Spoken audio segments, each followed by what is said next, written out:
അല്പം പഴയ സംഭവമാണ്. കോട്ടയം മെഡിക്കൽ കോളേജിലെ കുറച്ച് വിദ്യാർത്ഥികൾ തമ്മിൽ ഒരു ബെറ്റ് വെച്ചു. പാതിരാത്രി 12 മണിക്ക് കോളേജിലെ മോർച്ചറിയിൽ ഒറ്റയ്ക്ക് പോകണം. ആദ്യം തമാശയായി പറഞ്ഞു തുടങ്ങിയ സംഭവം പിന്നീട് വലുതായി.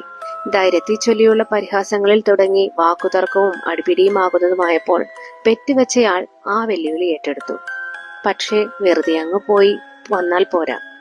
ആളുടെ സുഹൃത്തുക്കൾ പകൽ ചെന്ന് ഏതെങ്കിലും ഒരു മൃതദേഹത്തിന്റെ ചുണ്ടിൽ ഒരു സിഗരറ്റ് വച്ചിട്ടുണ്ടാവും. തെളിവായിട്ട് ആ സിഗരറ്റ് കൊണ്ട് വേണം വരാൻ. അങ്ങനെ ആ തീരുമാനത്തിൽ അവർ പകൽ പിരിഞ്ഞു. രാത്രി 12 മണിയായി. പെറ്റുവെച്ച ആൾ പതുക്കെ മോർച്ചറി ലക്ഷ്യമാക്കി നടന്നു. പുറത്ത് കാവൽക്കാരൻ നല്ല ഉറക്കത്തിലായിരുന്നു. ശബ്ദമുണ്ടാക്കാതെ നേരത്തെ സംഘടിപ്പിച്ചിരിക്കുന്ന താക്കോൽ കൊണ്ട് തുറന്ന് അകത്തേക്ക് കയറി. ആ സമയം അകത്ത് 2 3 മൃതദേഹങ്ങൾ ഉണ്ടായിരുന്നു. തീപ്പെട്ടിയുരച്ച് ഓരോ മൃതദേഹവും